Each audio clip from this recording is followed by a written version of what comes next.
सनातन धर्म की जय, भगवान श्री राम की जय, भगवान श्री कृष्ण की जय और कल की अवतार की जय। जय हो हमारे तीन मुख्य संप्रदाय, बाबा श्री गुरु नानक देव जी, श्री गुरु गोविंद सिंह जी, भगवान महावीर और भगवान बुद्ध।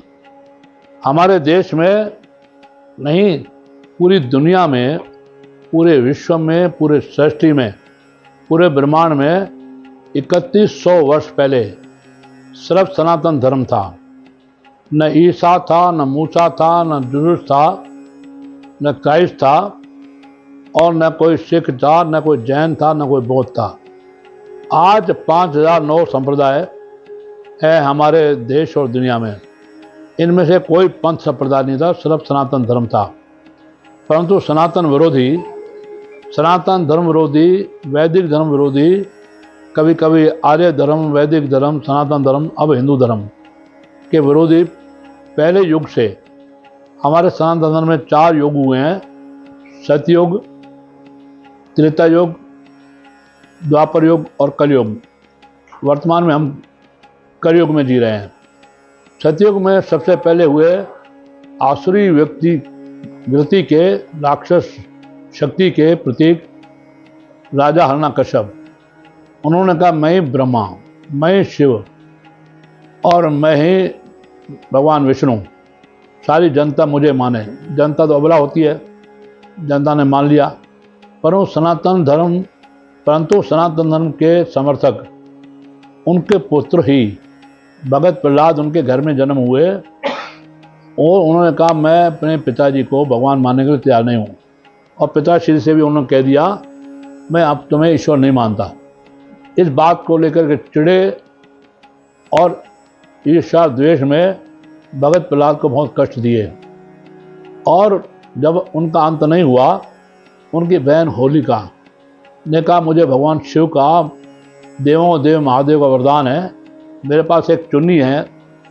होलिका ने कहा, मैं उसमें चुन्नी को लेकर बैठूंगी अग्नि में और भगत प्रहलाद भस्म हो जाएंगे, उनको गोदी में लेकर बैठूंगी और मैं बच जाऊंगी। लेकिन कुदरत की ऐसी हवा चली, प्रकृति की ऐसी हवा चली कि वो चुन्नी उड़ गई, बयार चली और होलिका जल गई, जिसके प्रतीक रूप में हम हर वर्ष होली मनाते हैं। भगत प्रहलाद बच गए। पहला युग। दूसरा युग त्रेता युग। त्रेता युग में हुए रावण, असुरी शक्ति के प्रतीक, और राक्षस रावण, उनकी बहन शूर्पणखा, उनका दोनों का भी अंत वैसा ही हुआ। हम लोग सब इतिहास जानते हैं, मुझे ज़्यादा कहने की जरूरत नहीं है। तीसरा युग आया द्वापर। द्वापर में भगवान श्री कृष्ण योगेश्वर कृष्ण को मारने के लिए उनके मामा कंस ने बहुत यातनाएं दी और उन्होंने सोचा कि जो आकाशवाणी हुई है, तुम्हारी बहन देवकी और वासुदेव के गर्भ से पैदा हुए श्री कृष्ण तुम्हारा अंत करेंगे, 8वीं संतान। तो श्री कृष्ण को बचपन से बहुत कष्ट दिए, परंतु श्री कृष्ण का अंत नहीं हुआ, क्योंकि प्रकृति बलवान होती है। उनकी भी एक बहन थी पूतना। उसने कहा, मैं अपने स्तनों में दूध में विष मिलाकर, जहर मिलाकर को उनको पिलाऊंगी तो कृष्ण मर जाएगा। लेकिन कृष्ण का अंत नहीं हुआ, पूतना का अंत हुआ।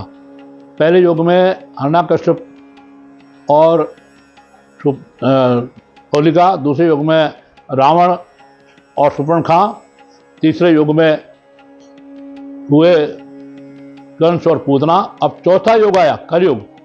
इसमें एक बहन भाई पूरे देश में और पूरी दुनिया में घूम रहे हैं, संस्कारहीन, सनातन धर्म विरोधी, और लगातार सनातन धर्म के खिलाफ, हिंदू धर्म के खिलाफ स्टेटमेंट देते हैं। उनको तुष्टीकरण की नीति के तहत कुछ वोट मिल जाएंगे, ऐसी राजनीति वो करते हैं। परंतु उनका भी अंत वैसा ही होने वाला है जैसा पहले युग में हुआ होलिका हिरण्यकश्यप का, दूसरे युग में रावण और शूर्पणखा का, तीसरे युग में अंत हुआ और कंस और पूतना का। अब चौथा युग आया तो इनका भी अंत वैसा ही होगा। यह सनातन धर्म नित्य नूतन चिर पुरातन सनातन धर्म है, न इसका अंत हुआ न होगा। इसको हमारे ऋषि मुनियों ने और अपने विचारों से, अपने मतों से गढ़ा है। हिंदू किसी का विरोधी नहीं। सर्वे भवन्तु सुखिन सर्वे सन्तु निरामया, सब सुखी हों, सब निरोगी हों। और जबकि यूरोप में है maximum welfare for maximum people, कुछ लोगों का भला हो, हमारे यहाँ सबका भला हो, सब निरोगी हों, सब स्वस्थ हों, सब मस्त हों। यह जो सनातन धर्म का विचार है, इसको सनातन धर्म को ठीक से समझ लेंगे लोग तो सनातन धर्म किसी का न विरोधी और न दुश्मन है। सनातन धर्म की जय हो, भगवान श्री कृष्ण की जय हो, भगवान श्री राम की जय हो, और भगत प्रहलाद नरसिंह अवतार की जय हो, और कल की अवतार की जय हो। भारत माता की जय। जय श्री राम, जय श्री राम, जय श्री राम, जय श्री कृष्ण।